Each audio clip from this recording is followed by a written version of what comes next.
శ్రీమతి chairperson గౌరవ సోనియా గాంధీ గారు left CPI CPM party కార్మికుల పక్షాన్ని నిలబడుతూ మహాత్మా గాంధీ జాతీయ గ్రామీణ ఉపాధి హామీ పథకాన్ని రూపకల్పన చేసే 2005లో ఆ చట్టాన్ని స్వర్గీయ డాక్టర్ మన్మోహన్ సింగ్ ప్రధానమంత్రి గారి నేతృత్వంలో ఐఎస్ అధికారుల బృందంతో అనేక మంది దాన్ని ఒక గిరిజనులు ప్రత్యేకంగా రూపకల్పన చేస్తే నేడు వచ్చినటువంటి బీజేపీ కూటమి ప్రభుత్వము దానిని నిర్వీర్యం చేయడానికి కంకణం కట్టుకుంది. ఇది ఎంతవరకు సబబు అనేది ఈరోజు మనము ఇక్కడ ఉన్న గిరిజన కూటమి నాయకులకు ప్రశ్నిస్తున్నాం.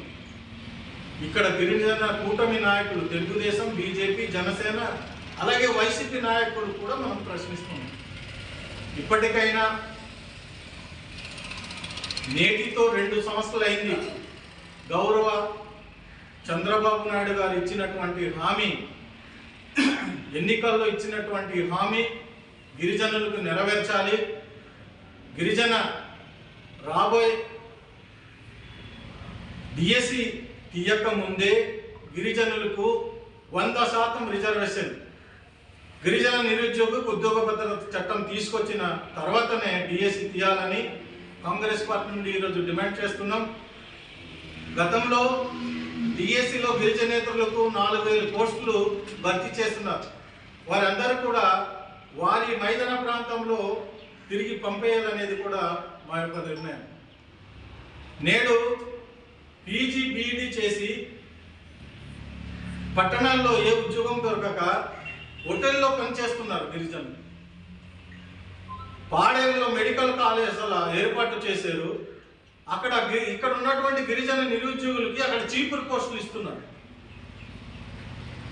మైదాన ప్రాంతం నుండి తీసుకొచ్చి జియో నంబర్ 3 లేకపోవడం వలన ఆ మెడికల్ కళాశాలలో ఉన్నతమైనటువంటి పోస్టులు ఇస్తున్నారు. అంటే గిరిజనులు ఒక చీపురు పోస్టుకే పరిమితమయ్యారు. ఈ కూటమి రాష్ట్ర ప్రభుత్వంలో గిరిజన నిరుద్యోగులు ఒక చీపురు పోస్టుకే పరిమితమయ్యారా అని కూటమి రాష్ట్ర ప్రభుత్వానికి ప్రశ్నిస్తుంది.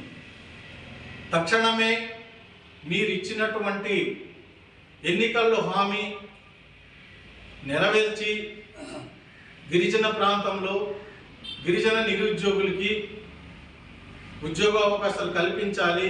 లేని ఎలా భారీ ఎత్తున కాంగ్రెస్ పార్టీ శ్రేణులు ఉద్యోగం చేయడానికి సిద్ధంగా ఉన్నామనేసి ఈ సందర్భంగా కూటమి రాష్ట్ర ప్రభుత్వానికి అదేవిధంగా ఇక్కడ ఉన్నటువంటి కూటమి గిరిజన నాయకులకు కాంగ్రెస్ పార్టీ ద్వారా మేము ప్రశ్నిస్తున్నాం.